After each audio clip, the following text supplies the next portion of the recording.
Welcome everyone to the new era. What does that sound? What is going on? Okay, the new era is starting off with a little bit of construction, okay? There's, we got to clean out the White House, we got to do some executive orders and everything. I don't know what that was. But anyway, welcome for you to be here. Like, I'm glad that you're here. I'm glad that I'm here. I'm glad that Jayar Jackson is here on a Thursday. What? In this economy? This is crazy. I mean, you know what? You never know what's gonna happen. Apparently it's now Big News Thursday. I will not start tweeting hashtag Jayar Thursday because that just isn't right. I'm not gonna go for it. I do want to say one thing. And it's not okay. I'm gonna make it anyway. I just want to say really fast because yesterday I tweeted that Jake was filling in and he better live up to the hype and all that stuff. And some people get a little vicious, man. I'm joking every time I tweet about Jake. Every time I tweet about Jake and joke and I talk trash because it's fun, because Jake is fun to talk trash about. Yes. I'd say 5% of folks are like, yeah, F that Uyghur guy. You're right, Jayar. He's a piece of garbage. I was like, woo. Oh my God. What have I done? Yeah, if I tweet anything like that, I'm not seriously attacking my coworkers as a general rule. I like them. Like we've managed to keep the good people. So anyway, but thank you for being here. Look, it's gotta be a big news day because you're here. And I would argue pretty big news day. Probably for the first 20 to 30 minutes of the show, we have like a lot of bits of good news. It's weird. I feel a little bit uncomfortable, honestly. It's like a whole lot of things that are good. I don't know how we're gonna process it. But don't worry, it's still America. We got bad stuff coming down the pike. But we're also gonna catch up a little bit on the inaugural day.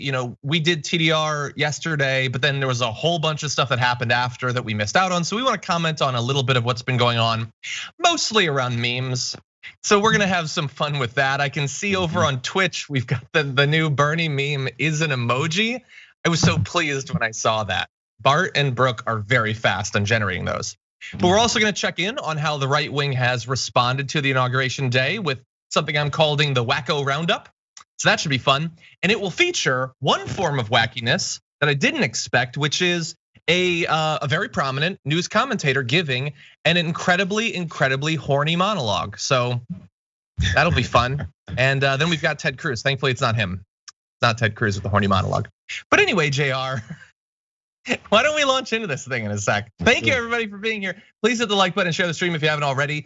And as we go through this, we're gonna be reading your super chats and comments and tweets and things like that. So please send those in. I especially I like reading them every day, but we're launching into a new thing.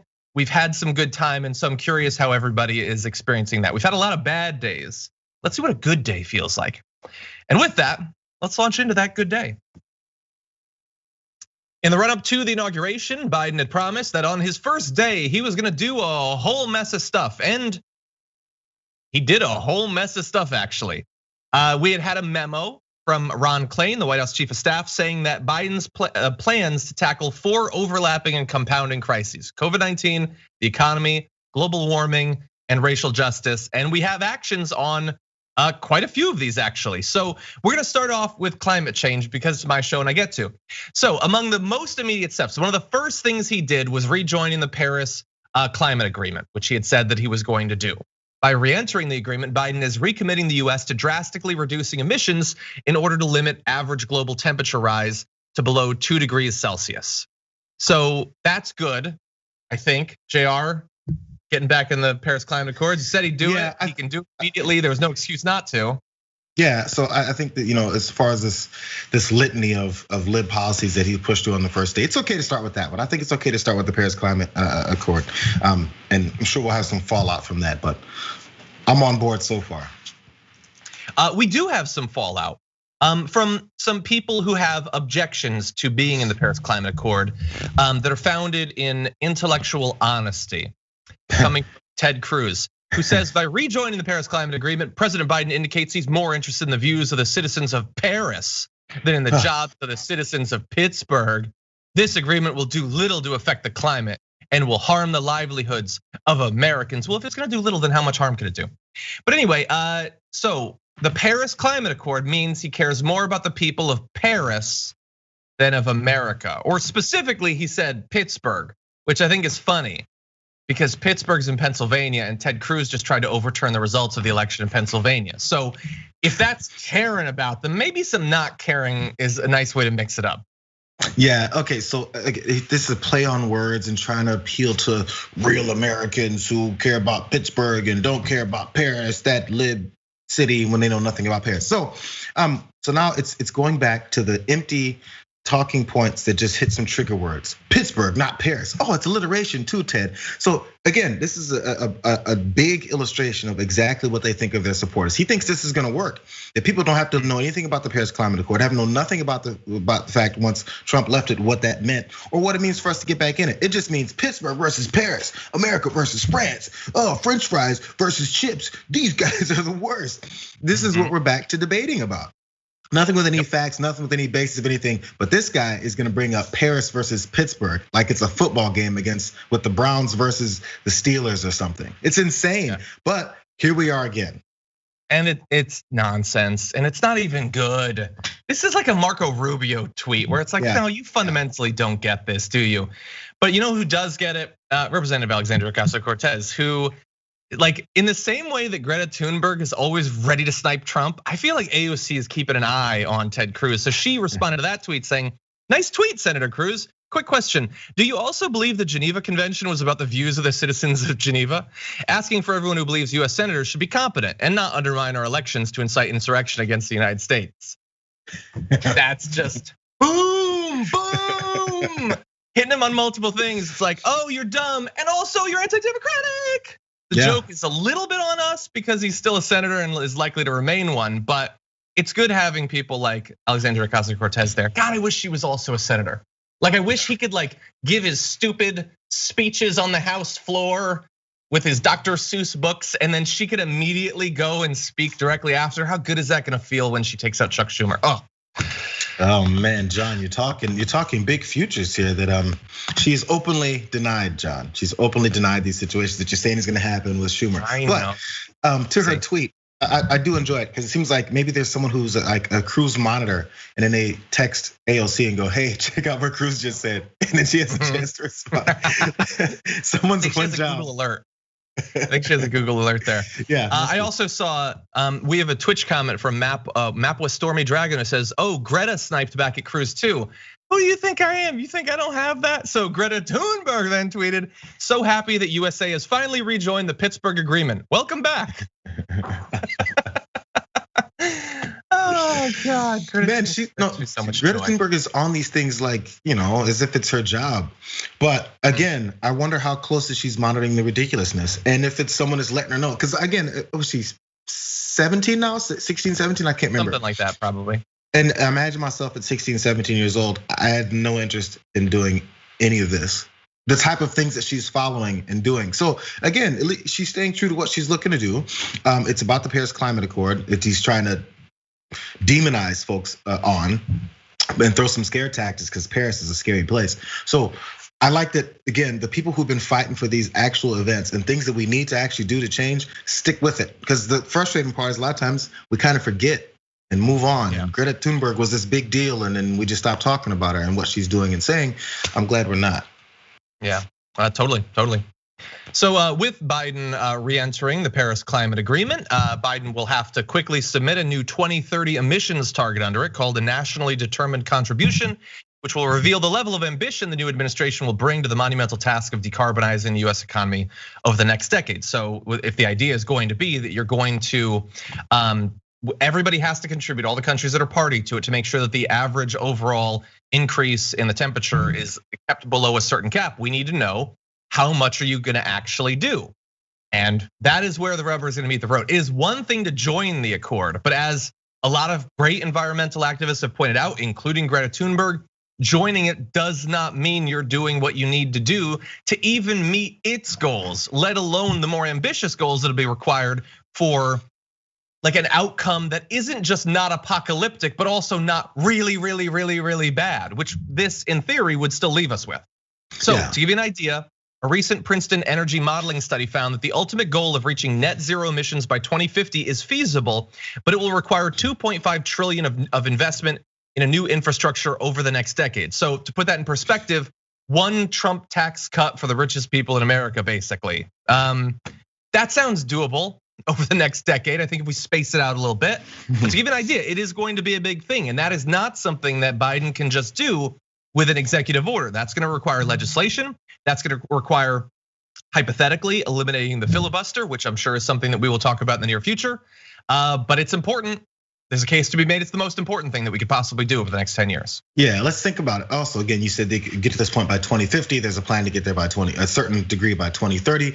That is gonna require continuing to elect folks that are looking to get this done, right? So I worry, and I hope my worries are unfounded, that now that Trump is out of office, has officially left, even though after he lost the election, still wasn't going to leave in many people's minds, has officially left. We have a new president, that now we don't become, whew, it's all done. Biden's here, it's all over.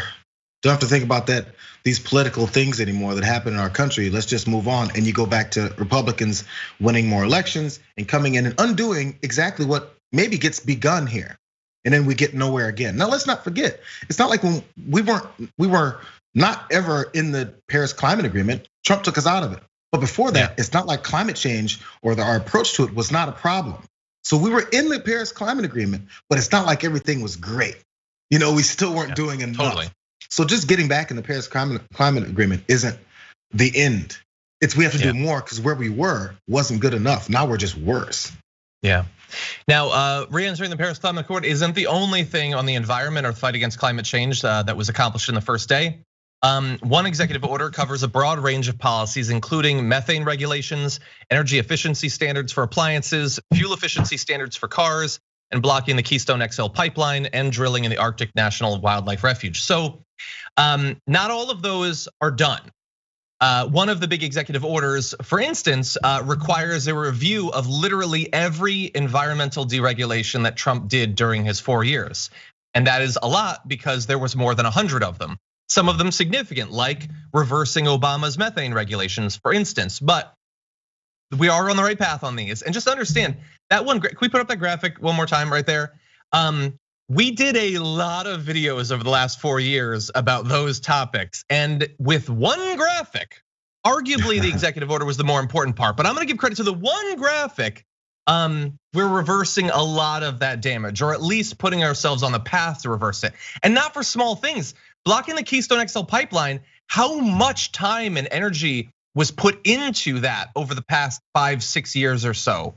Reprotecting the Arctic National Wildlife Refuge. That was one of the things Trump did relatively recently, was putting that at risk. So this is a lot there. It's not getting us net zero by 2050. It's not the Green New Deal. It's not what Sunrise wants. It is far short of all of those, but it is at least a first pass at indicating that this is something that is going to be prioritized. Yeah, that's a good start. Again, it's been 1 day. So yeah. Everyone wondering how soon we're gonna hold the Biden administration's feet to the fire. Let's at least see what they're presenting, as they're starting. And then there's plenty of things that we can talk about that they're doing or not doing. Yeah, totally. And with that, why don't we move on to another area? One of the areas we expected a lot of action on the first day from Joe Biden was going to be on immigration, and we have that. Joe Biden passed multiple executive orders targeting some of the worst excesses of the Trump administration when it comes to immigration. We have the Department of Homeland Security announcing just last night that it would pause deportations of certain non-citizens for 100 days starting on January 22nd, delivering on one of President Joe Biden's key campaign promises on immigration policy.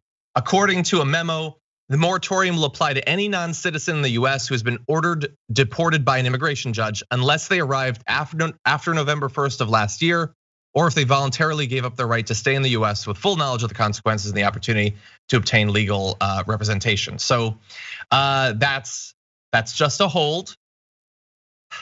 And we know that when Biden was vice president, Barack Obama's actions on immigration weren't always anything close to what we wanted them to be. But this was a promise. It is one that he is doing. He's doing it instantly, and so that's a good sign. In addition to a number of other things, which we'll turn to in a second.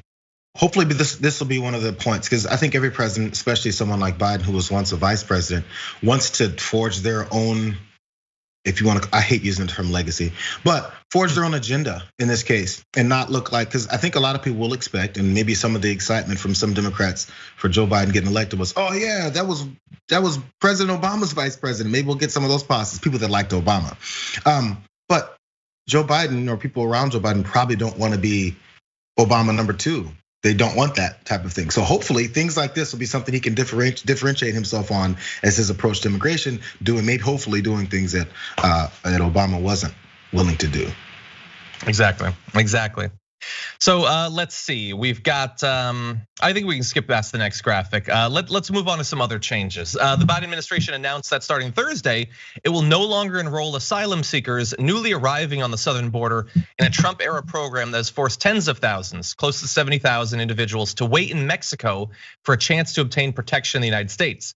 Before the pandemic, asylum seekers would often have to wait months for a hearing. And so you saw camps springing up on the other side of the border, massive exploitation, violence, sexual violence, those sorts of things.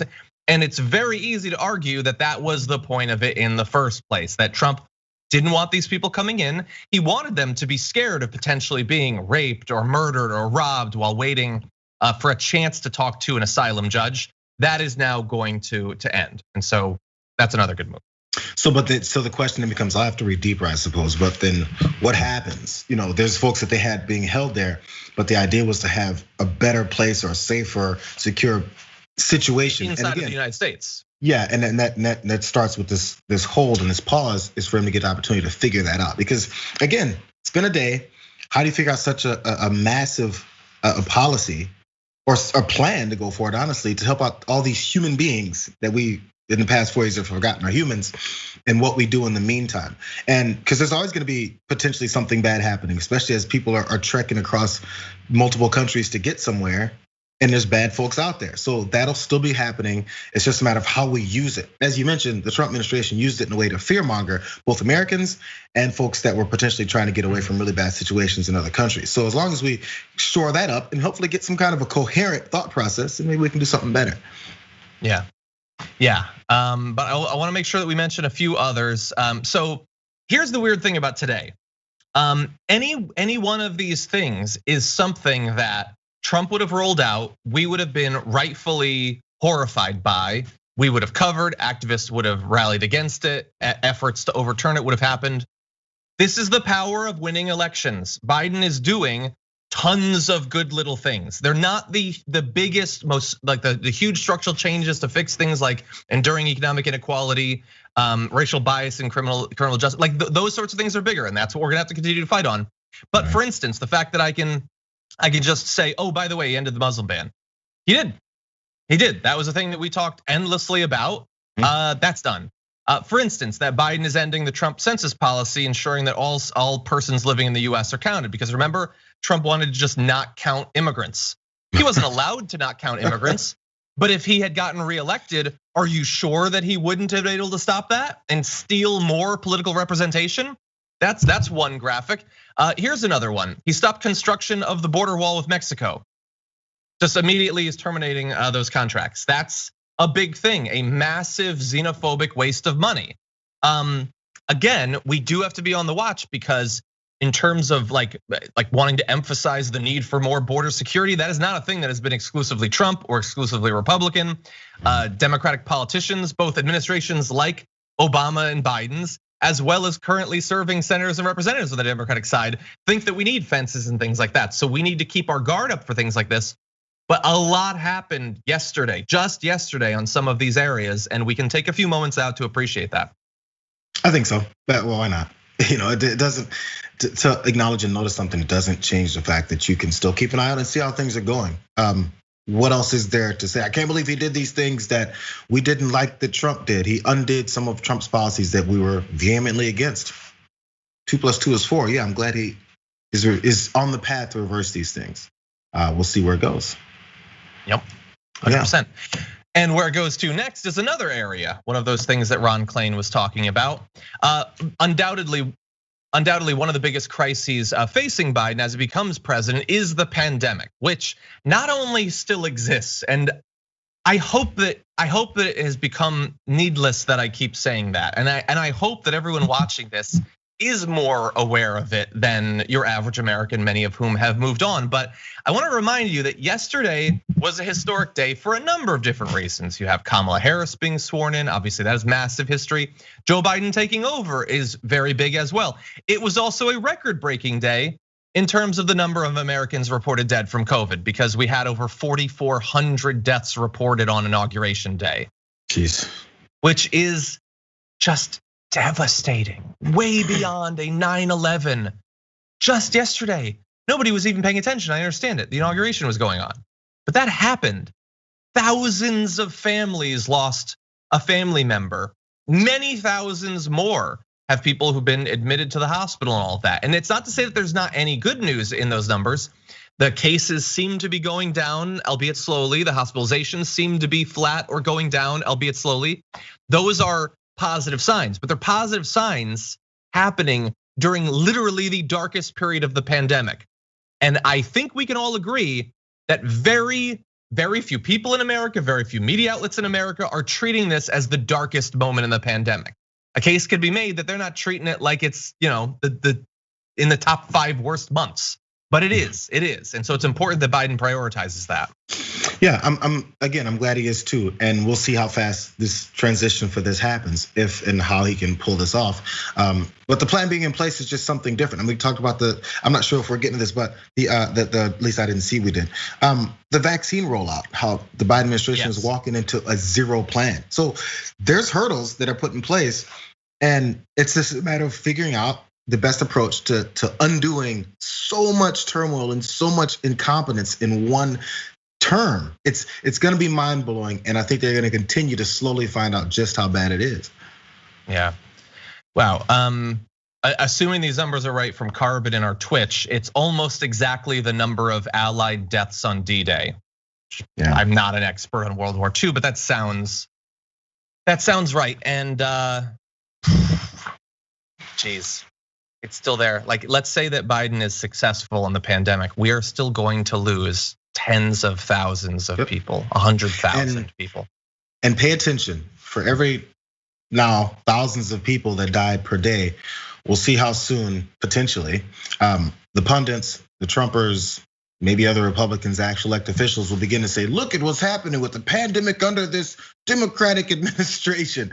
When for the past year, they've been like, well, it's not that bad. I mean, the president really downplay anything. I mean, injecting in Lysol into your system. I mean, I think he was just joking. All that stuff, suddenly it's gonna be like, suddenly now they're gonna take it seriously. And maybe, you know what? Good. Maybe that's a good turn for the better, because now they'll start taking it seriously, because it's politically motivating for them to take it seriously, and maybe hopefully tell their idiot constituents to start doing the right thing. Exactly. Sean Hannity on his radio show was like, Biden said he was gonna fix a pandemic in one day, on day one. Now he's saying it's gonna take months. I guarantee he didn't say it was gonna be done in one day. Anyway, Joe Biden said he's going to resurrect the 400,000 Americans that have been victim to COVID. Can't believe he hasn't done it yet. Jeez. Okay, so what is he going to do? Well, Biden had quite a bit in terms of the pandemic on his first day. Starting with the bad news, the incoming administration let us know that they're inheriting a non-existent coronavirus vaccine distribution plan, and they're gonna have to start from scratch. I mean, who's really surprised by that? It was a massive disaster, where they effectively said, as they've said for most aspects of the pandemic for the past 6 months at least, states do it. That's basically what it was.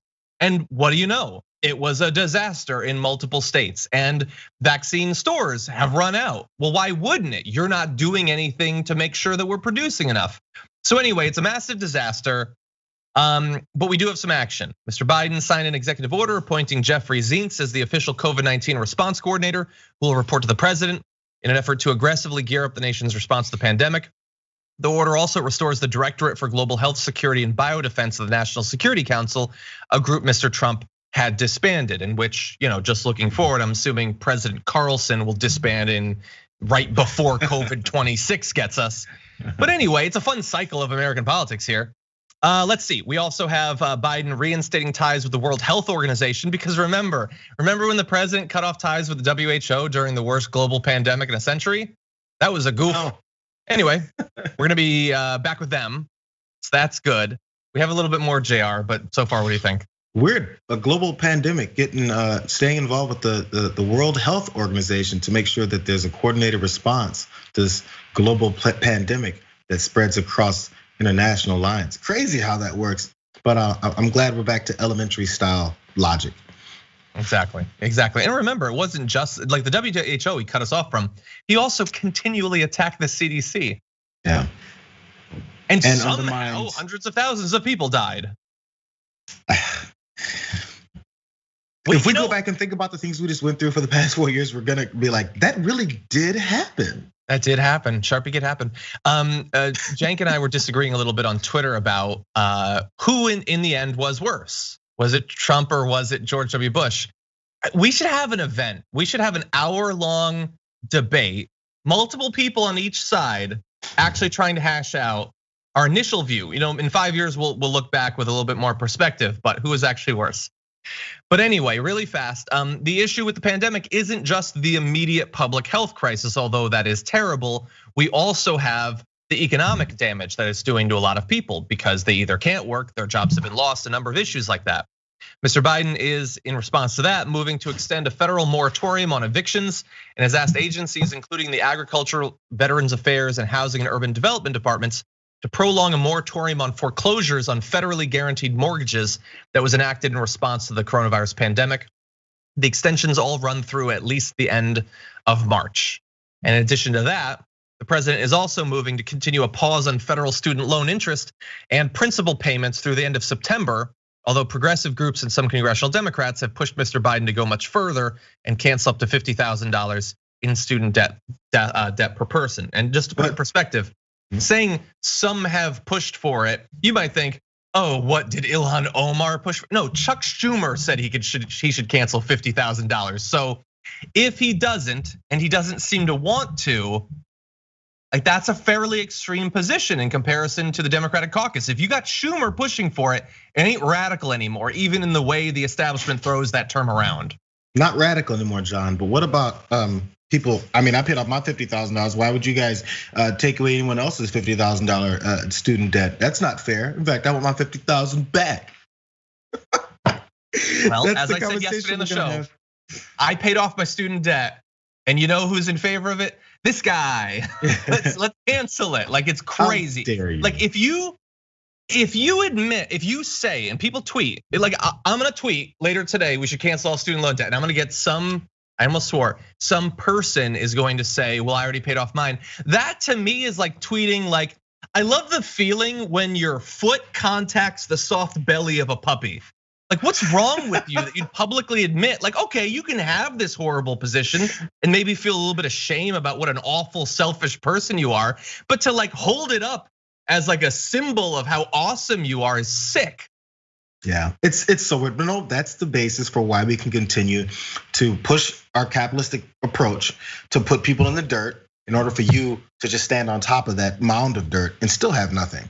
So all you have left on your hand is this dirt that you buried someone else with, but you still have nothing either. So as long as we keep having this fighting amongst ourselves and people who all deserve some kind of an equal footing to get somewhere in this country, as long as you keep having this fight, they can continue to do this to us. So you can complain about, oh, what about them? Instead of being like, okay, where do we go from here to help my life? I paid off my $50,000. Now what can I do? How can I benefit because of this change for everyone else? It's supposed to help everybody. It's a thing called a country. We work together to get further. Exactly. By the way, I'm gonna throw one last one out there. So you remember how like maybe the only thing Trump did to drain the swamp was a federal ban for a period of time on lobbying after leaving the administration. And it was literally like on the way out, like he grabbed his bag, he put on his hat, and then he canceled that regulation. Like it was so see-through, you con man. Anyway, but you're not president anymore. And so Biden reinstated it. So the joke's on you, kind of. And so that's good. And there's other stuff too, like go do some reading. We can't summarize literally everything, but that's a lot for day one. It's not, my day one would have looked different. I'm imagining Jayar's would have looked different than mine. You can fill in the blanks however you want, but there's a lot, that's better than any day of Trump being president. Well, again, by a bit. starting from the starting point. We can see what we can get from here, but I'm trying not to get too in the he's done so many. We'll see what I know. I want to play it even, and I don't expect necessarily horrible things to happen either. Honestly, actually, I'm pretty optimistic. Actually, and I will be disappointed if we have to win, because I think it'll happen. But when we have to call out some of the things that he isn't doing correctly, because this is going to be that way. Because there's always gray area. There's always a different route you can take, and I think he's super progressive. So we'll find it. Yep, and my hope is that Kamala Harris, who definitely wants to run for president, I am hoping that she is savvy enough to actually use these 4 years to push for progressive wins that she can run on. I think that it goes kind of against her actual politics, but I am hoping that she at least has the self-interest to push for that. So we will see. And by the way, as we close out this happy half hour, that was a half an hour on the damage report of good news. Weird. Anyway, crazy. I will also say, and this is sort of piggybacking off of what Jayar said, we'll talk more about this and more formally. I have no interest in becoming a cheerleader for the Biden administration. Like, I can think of like 1 or 2 that I would probably end up kind of being a cheerleader for, and he ain't it. He ain't in that group. So we're gonna talk about the good news. We're not gonna be one of those left channels that is gonna pretend that none of that happened or matters, because that's crazy. But at the same time, we are gonna hold him accountable. And when he doesn't deliver on things, including things that we talked about in this segment, desires that we have, we're going to criticize him. And so some of you in the audience might get uncomfortable by that. And in the end, we will probably end up losing some of our audience when we go back to, as TYT did, when it went from Bush to Obama, and then TYT decided, oh no, we're still gonna criticize the president. TYT got attacked a ton during the Obama years for being critical of a Democratic president. So we're gonna experience that too. Thank you for watching while you did. If you end up leaving us because we're critical of a Democrat, but it's gonna happen. And it's not just to strictly be critical of a Democrat for the sake of being critical. It's based on policies that they said they would carry out that they maybe didn't or won't. It's based off of a fight or allowing Republicans to take over that fight and then carry that narrative or push you in a certain way when you can easily get pushed in the correct way by other folks who are speaking out. So it's based on things that actually would help the country if they don't follow through on those things, or if they promise it and it's supposed to go that way, or if what they're proposing just isn't working and we're like, hey, try this because we told you that didn't work with other folks. We'll see what those policies are, but it's not just based on the fact to do it. It's based in real reason, because when Obama did something right, we said so then too. It's just the way it's gonna be. Awesome. Well, with that was a lot. Now we're gonna have a little bit of fun too, but I want to read some messages from the audience, and so let's see.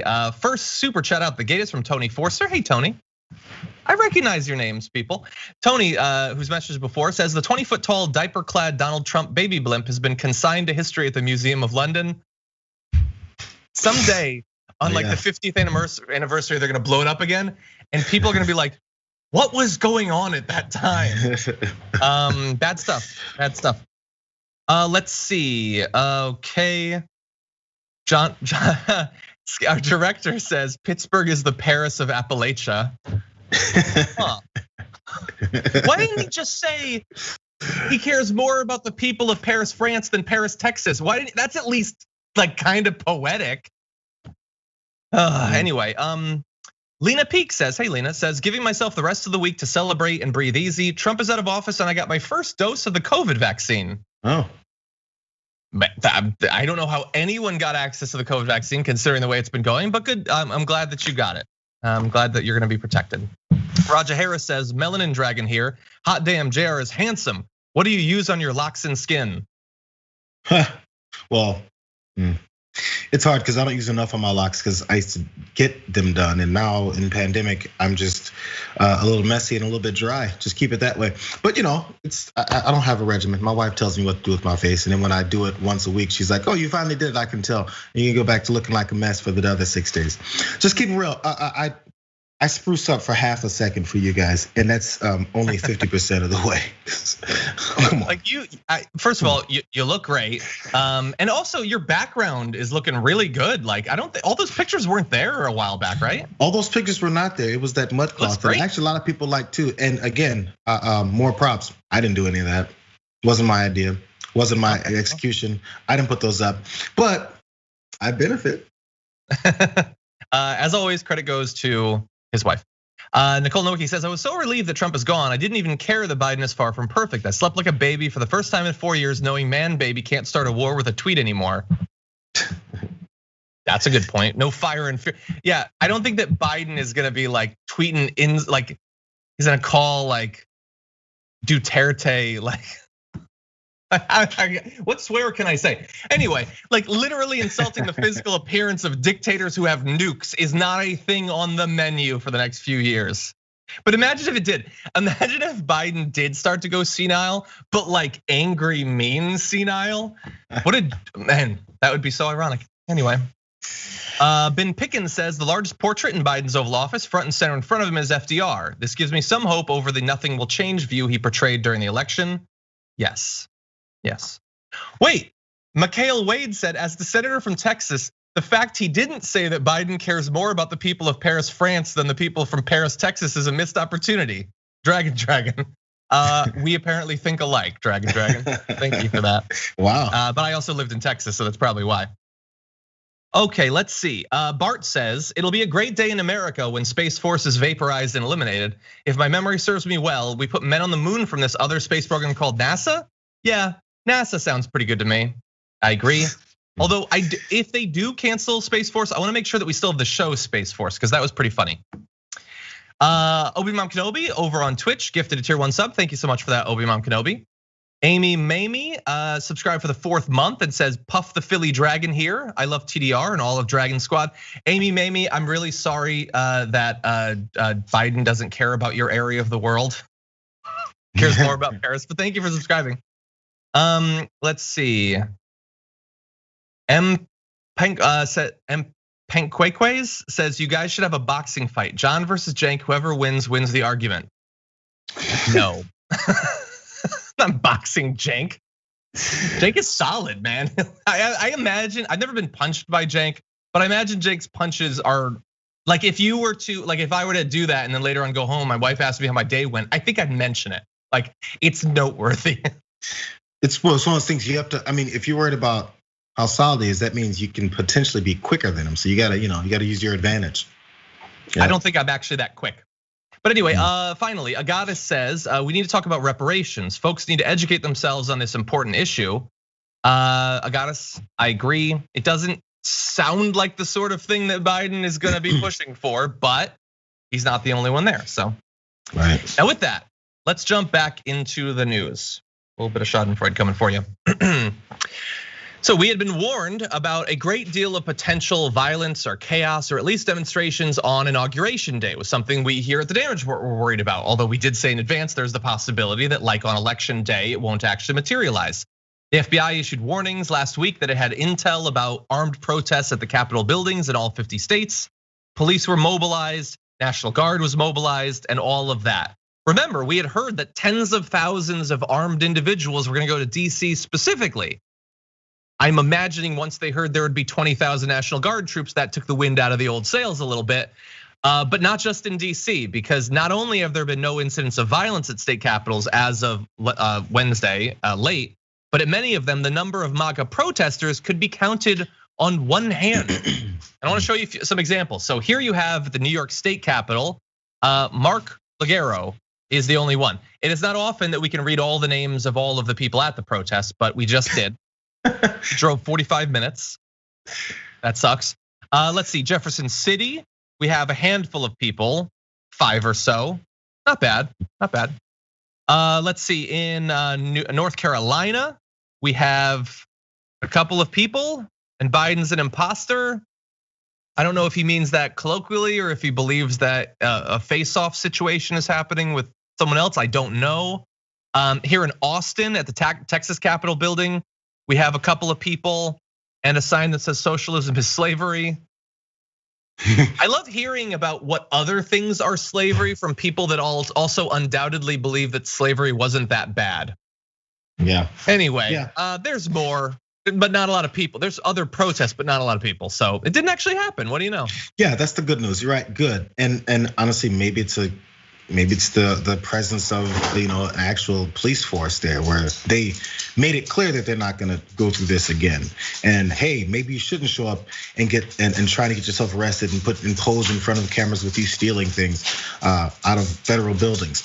Maybe that was part of it. Maybe that was part of it, or maybe the other part of it was, and this is me 100% speculating.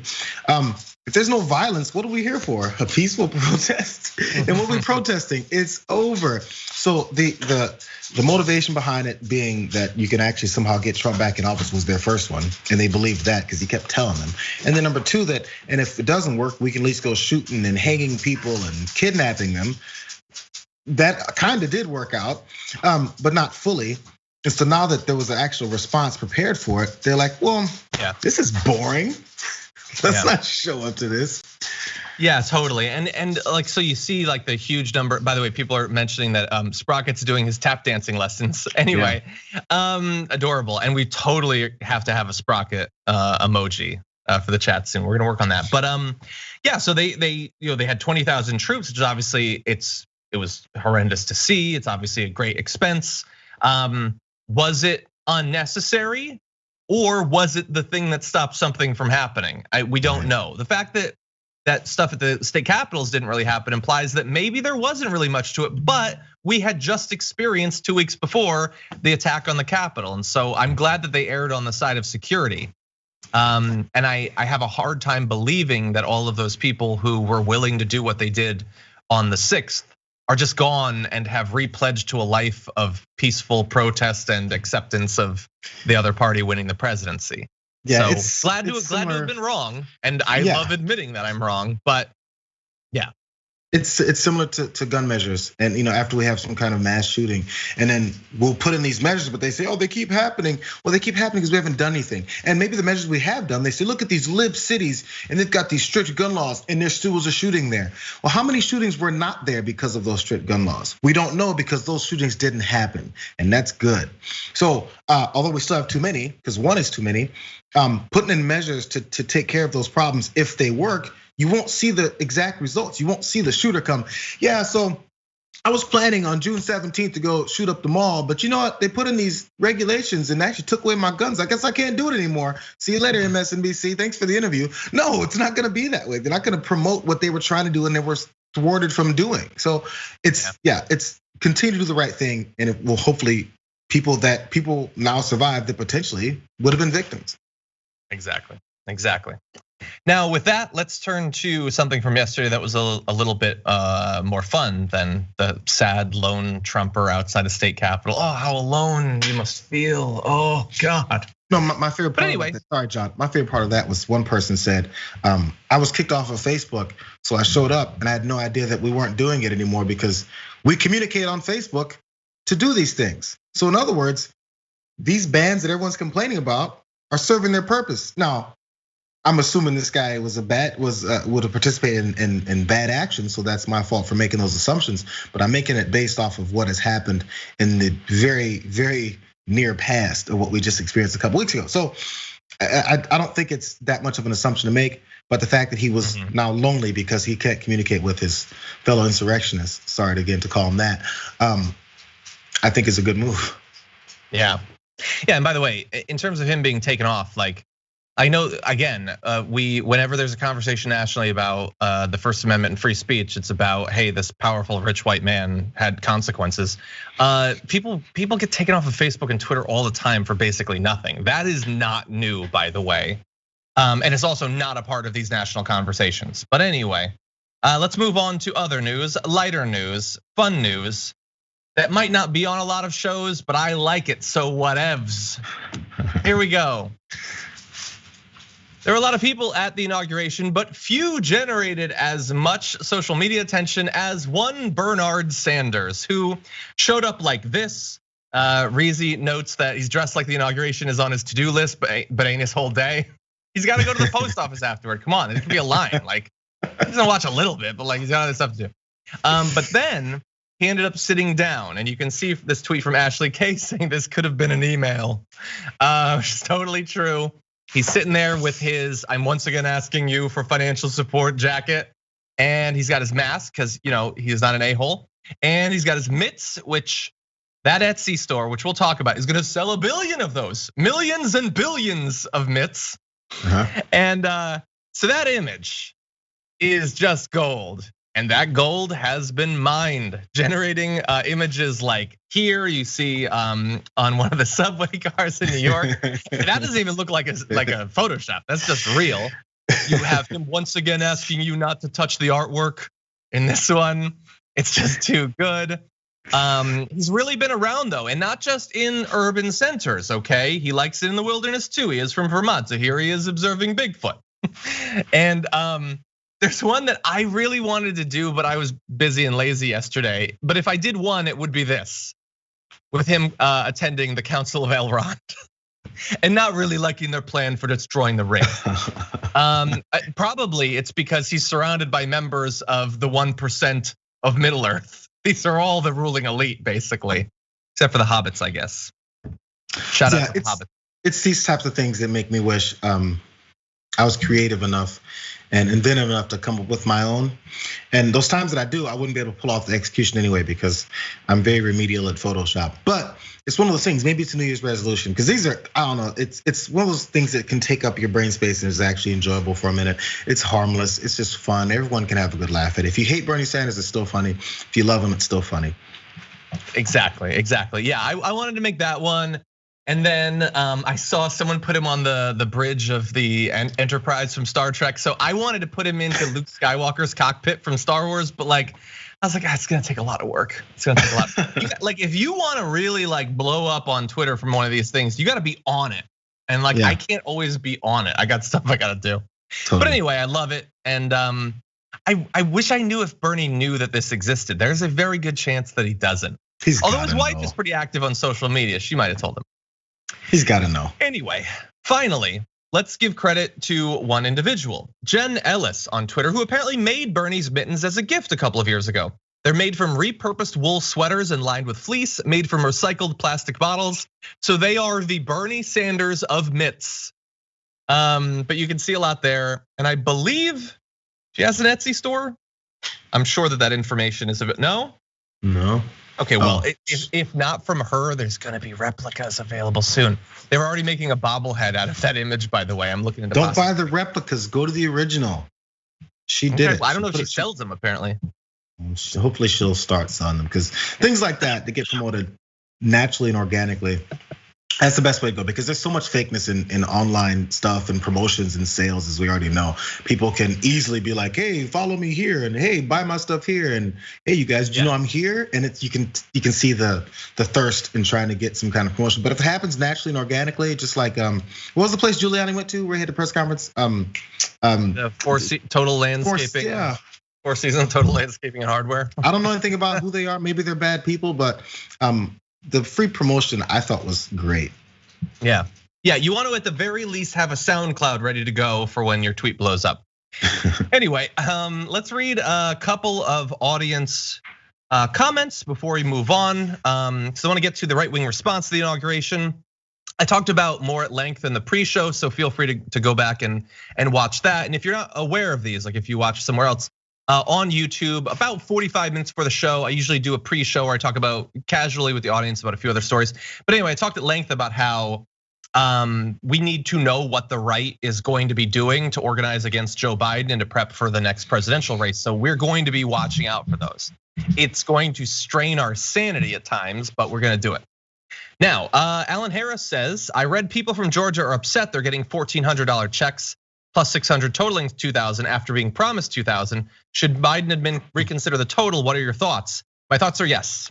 I think that I don't buy that was what was communicated, that it was 600 plus 1,400. I don't buy that. But even if it was, you could do 2,000 now. It's been a few more weeks. They need that extra stimulus. And if not, if you're gonna be negotiating, maybe go in with a little bit of room to go down to just 2,000 total. You're going in at 2,000 total. You're not gonna end up at 2,000 total. So I'm against it regardless of whether they're lying or not.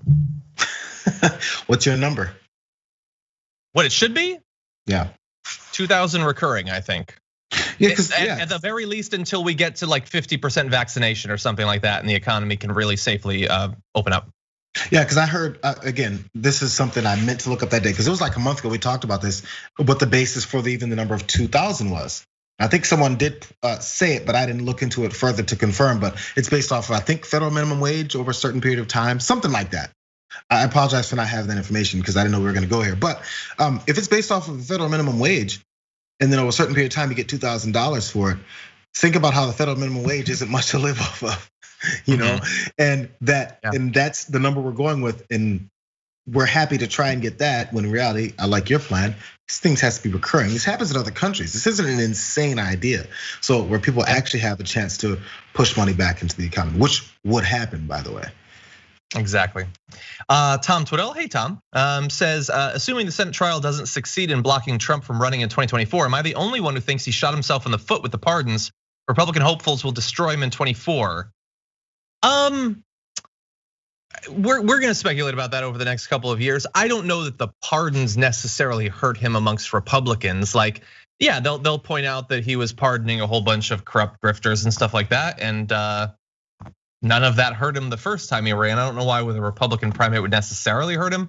I'm not sure. But anyway, thank you, Tom. By the way, the audience has been so amazing over like the holiday season, like sending like dragon things and stuff like that. Tom sent me a couple of board games, very nice of him, so thank you for that. Misty Bauer says Trump is worse than Bush. Bush is terrible. He did two very important things: made possible credit repair and signed ADA, giving me the ability to have my service dog with me daily, and this saves my life. Well, that's awesome. Yeah, look, they both did a lot of bad things. That's why I think a special we should do. Has TDR ever had its own special? I think we did an Earth Day special. Maybe we have to have a special, a retrospective. Who is actually worse? Anyway, okay, let's see. Caffeine Dragon says, here's $5 because my 7-year-old just had to know how super chats work. Thanks for all you do. Much love from Western New York. Thank you, Caffeine Dragon. And by the way, thank you to the kid. I messaged that kid to do that. Rialan says, messy and dry, like Jenk's sense of humor. Quite. Stephen Good Trouble says, here in Utah, my neighbor took down his flag and I've seen a few hanging upside down. Word is they are preparing for March 4th, the original inauguration date. Yeah, so that's another goalpost changing thing for QAnon, that like this inauguration doesn't really count. It's gonna be March 4th, but I got news for them. Don't like get a tattoo of March 4th because you're gonna be retreating from that prediction soon, so. Yeah. Yeah. Okay. Let's see. Over on Twitch, Pondering Dragon says, I'm in Britain getting first dose of the vaccine Tuesday because I had cancer last year. Glad to hear, especially because I think that Britain is now by the numbers doing worse. Really? Doing worse than we are, and we're doing real bad. So Ichu Beat says, now that Trump is out, show should be called The Damage Repair. I appreciate that, but I believe that the goal is the same. I don't think it's that different. There's a lot of damage, daily damage, let alone the lingering stuff. But we'll see. If we ever reach the Star Trek type utopia that we deserve, I'll rename the show. Even the damage repair could still have the connotation of we're gonna see how much repair is happening. The report on whether or not they're repairing, whether or not they're going the right direction. But honestly, I mean, there's too many nice shirts and mugs and all that stuff that says damage report now, you can't do that. I mean, the initials would be the same, that's pretty good. But anyway, yeah. I thought I was wearing a TDR shirt, I'm not. I'm wearing a keep calm and don't forget to wash your hands. That's available on Shop TYT, not a bad idea because remember, the pandemic's worse than it's ever been. Anyway, with that, why don't we have a little bit more of what passes for fun in politics with our wacko roundup. Biden is that was smooth. Biden is now president, which if you were watching NewsMax, first of all, why? Second of all, they told you he wouldn't be. And so now they need to come to grips with this. And so we've got a bunch of videos of them admitting that they got it wrong. No, we don't. But we do have videos of them responding to the inauguration. So Here's a NewsMax host. I have no idea who this is, and I'm not particularly interested in finding out, but he is on NewsMax. So here he is. Take a look at what issue he had with the inauguration. Like a homily, a priest. Joe Biden may be Catholic, but he supports abortion and he can't pronounce Psalms. A priest is the last person I would compare him to. I don't think a priest would invite the Trump-hating Lady Gaga to sing either. For a man who is calling for unity, Biden calls on her to sing the national anthem. It's not who we wanted to hear from. There is nothing in the national anthem that Joe Biden seems to value, yet the media love fest continued. Okay, so remember that last bit, the media love fest continue, because we're gonna show you another video in a second. But first, he's not a real Catholic. He invited Lady Gaga. How dare he? We don't want to hear from her. He doesn't respect the national anthem, and he can't pronounce Psalms. So Jayar, is that a consistent position that if someone claims to be a Christian, but they have an issue with their religious knowledge, let alone the fact that dude's got a stutter, and it's almost certainly what caused it. But anyway, that they would see through it, and that's a fake Christian. They'd identify it on Newsmax. They've been going after fake Christians for years, these conservatives. They want to make sure there's fake Christians that believe in death, destruction, mayhem, and leaving your fellow man to die in the street. All those Christian values that they've been espousing since forever. All those things that now Joe Biden can't possibly come back from because he's a fake Catholic. Because if you say 2 Corinthians in front of Liberty University, that's not an indication that you don't know anything about the religion that you claim to have. If you're asked about which part of the Bible is your favorite, and you go the whole thing, and you go, Old Testament, New Testament, you go, the whole thing. I want to keep it to myself because it's a personal relationship I have with the Bible that I've never read a day in my life. All those indications that someone's a fake Christian and they're actually manipulating Christians across the country to think that they're actually on their side. That guy's maybe the one you might want to hold his feet to the fire because he actually manipulated people that believe in Christian God that Donald Trump apparently used for his purposes. If you want to go that route, we can do it all day, but it doesn't matter. They're talking to an audience that has no interest in looking for those differences or those very easily debunked facts. It just doesn't matter. Something else that he was gonna wish didn't matter is the inconsistency between the way he ended that video, which is, and now the love fest of the media for Biden. We at Newsmax stand against news networks showing love for a politician. Who wants that? And now more from Newsmax. But folks, now it falls to us, and he's been very inspirational. We now have to fight cancel culture, each and every one of us. We, each and every one of us, have to stand up for our constitutional rights. How do you feel about Joe Biden? He is the president of the United States. It's okay, ladies and gentlemen, to say you do not wish the president success. It is. Now, I wish him no harm, of course, and I want him to be happy and healthy in his life, but I wish Joe Biden no success. Fair enough. Joe Biden jumped the gun a little bit today. He got sworn in at 10 minutes to noon. I don't mean to nitpick, but does say noon according to the law. But anyway. Yeah, I don't mean to nitpick, but I'm kind of a petty a-hole, so I'm gonna. I don't want to be like a jackass, but like I'm gonna push past the urge to not be one. That was like they want to be Fox News, like they've got a guy. He has a tie. They sort of have graphics, even though they look like a kid made them. And he's like, well, he swore in 10 minutes early, and I'm gonna actually use time on my show to talk about that. Yeah, it's okay. I always say this too. Whenever someone comes with those, anybody, a lot of times these cable talkers, whenever they come with these like supposed off the cuff comments, like Sean Hannity does, those things are written. They're in a teleprompter. He's reading it. Now, I don't know if the line about, I don't mean to nitpick is in the teleprompter, but what was in the teleprompter, because there's images available, is of him complaining about Joe Biden being sworn in 10 minutes early. That was in the teleprompter, that's in the script. You're reading it. So when you say, I don't mean to nitpick, actually, maybe your producer's meant to nitpick, maybe your news writer meant to nitpick because someone definitely meant to nitpick because it's in your teleprompter, bro.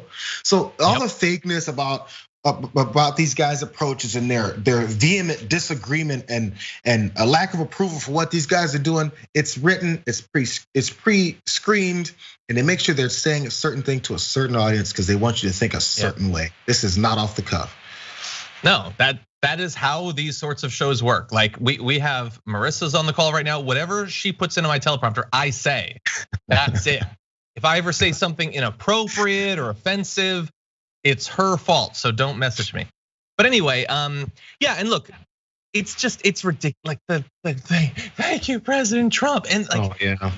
I know that some of you are probably thinking, well, why are you showing this? Well, first of all, because it's fun and I need to. My mental health. This is wellness for me in a sick way. But also, they've been beating Fox News in the ratings a number of days recently. There's a very real chance that for the right wing, this is going to become the go-to channel. And so, in the same way that whatever Fox said to them, they believe, there's a chance that, as Reed Rison points out in a tweet, that dollar store Bill O'Reilly, whatever he says might be what they believe. And we need to know what they believe if we're going to ward against it. So we're going to probably have to check in on NewsMax and hold them accountable and fact check them in the same way we've done with Fox News, because this is how low the bar for right-wing media has become. That they will listen to that they will listen to. Did you notice, we played that first video and they have the little ticker going on at the bottom? One of the things on the ticker, I don't think most people noticed this, was declassification of Khashoggi report might embarrass, as in the first one, but might embarrass, you're not gonna see it because of our lower third. Oh, there you go. Oh, look at him. Let's see, is it coming up? Let's see, we have Trump pardons Judge Jeanine Pirro's ex-husband. That's totally fine, we'll just move on. Release of Khashoggi report could embarrass Saudi prince. Well, no, I wouldn't want that. Like it's bad enough that he had to murder someone, but now he's gonna be embarrassed about it. They put that at the bottom. For it, yes. He might be embarrassed, but the fact that we found out about his murder, really, it's kind of a dick move from all of you in the audience to even be paying attention to that news. You should really look the other way about his assassination. Anyway, it's such a joke. It's such a joke. They don't mean to nitpick, John. It just kind of popped up on the bottom of the screen magically, and no one selected that particular news story. It just comes from the wire. It just pops up on the screen. Just does. It does. We're a little bit over, but I want to do just this one last video, because this is okay. Members of the right wing are responding to Biden becoming president in different ways. Some are sort of salty and petty, some are angry, some are in denial, saying it's other people's fault. Tucker Carlson is feeling oddly randy about the entire thing, as you'll see. He will fill the yawning void where our empathy should be. He is medicine. Joe Biden's arms, lean and hard from decades of empathetic labor on our behalf, will encircle us like lights from the Lincoln Memorial. And at that point, well, God knows, anything is possible. If there's a thin bead of sweat forming on your upper lip as you think about all of this, that's okay. Don't feel shame. Shame isn't necessary now. Joe Biden is here.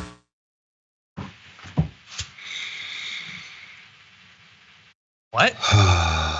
One, I don't watch Tucker Carlson, so one would assume, is this like his fitness segment? Like you watch that, you vomit up all the food you've had all day and you lose weight real fast. What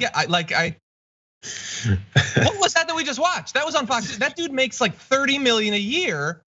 I couldn't see either of his hands during that, so I'm a little bit concerned about what might have been going on. What is wrong with Tucker Carlson? I've seen him use this kind of ploy before. It's supposed to seem like, of course he's exaggerating, being sarcastic and talking trash about this next guy, or putting these types of thoughts that he's pushing as if this is something that Democrats or even the Biden administration has been saying. I do remember a president when he came in and he kept saying, I alone can help you. I alone can take care of your issues. Only me you need to trust. I alone, I alone, I alone. His name was President Trump. When he came in talking about how awesome he is and how he's the savior, I don't remember Tucker Carlson talking about or exaggerating, because he didn't have to, because Trump exaggerated for us, exaggerating just how much of a savior he thinks he is and how he's this king. He even said things like that too, along with his supporters. So when we try to blow up this whole insane approach to worshiping a new president, we've already seen it. And you can't outdo what we've already seen and done for the past 4 years from your supporters. So I don't think many people are gonna buy it. I also don't think many of his audience really pick up on what he's doing. I feel like this is one of those things where you thought you had a great writing idea. You're like, I'm gonna write this. And you write it really fast because you had this anger and you have maybe some kind of a emotion built up. I'm gonna write. And after you write it, maybe you wanna take 5 minutes or even a day before you publish it or read it to someone else because you might have just been emotional at the time. And when you read it out loud, it sounds a bit stupid.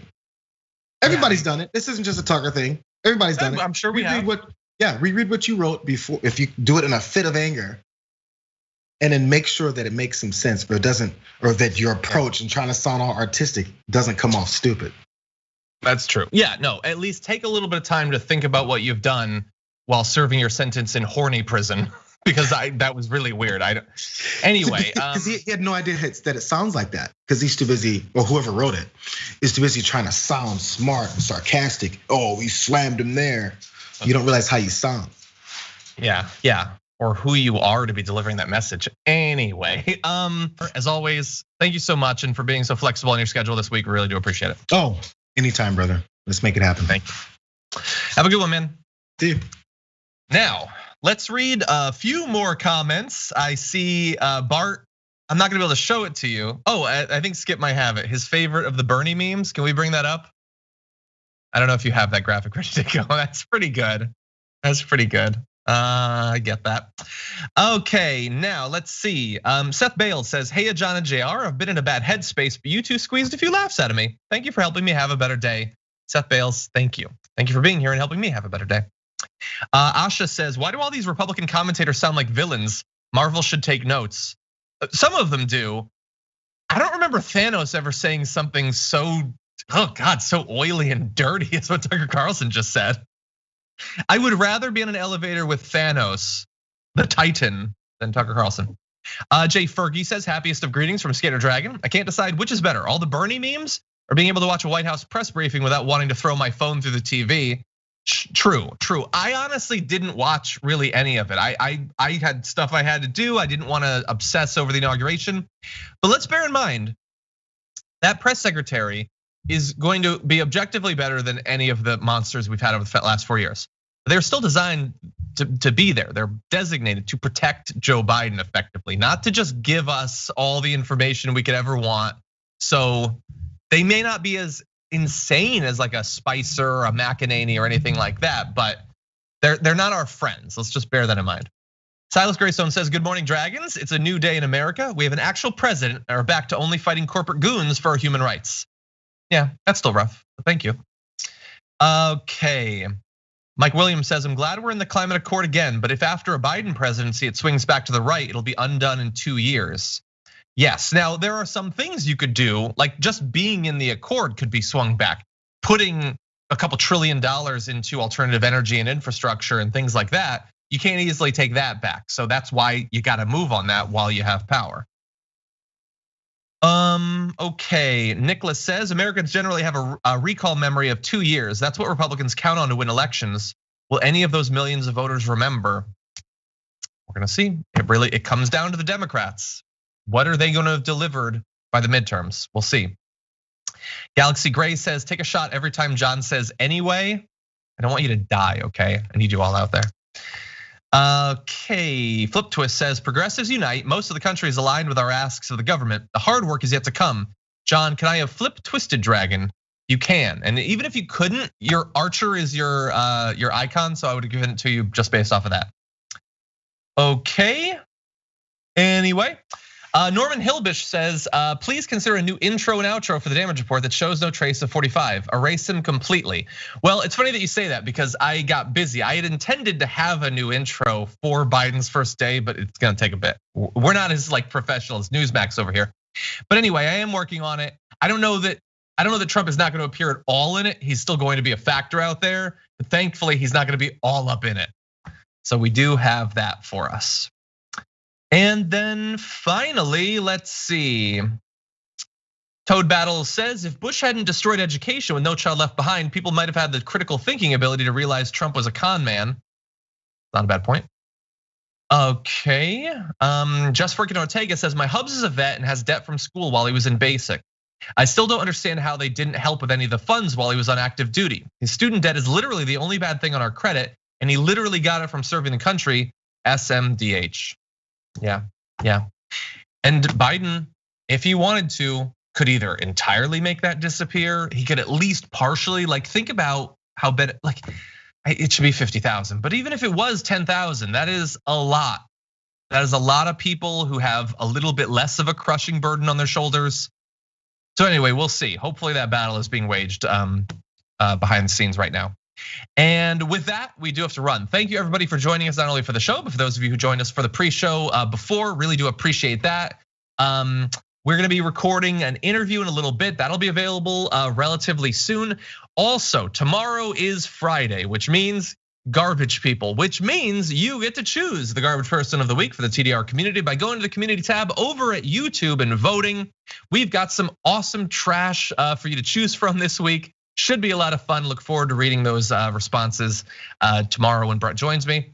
Until then, stay safe out there. Stay sane out there. I'll see you soon.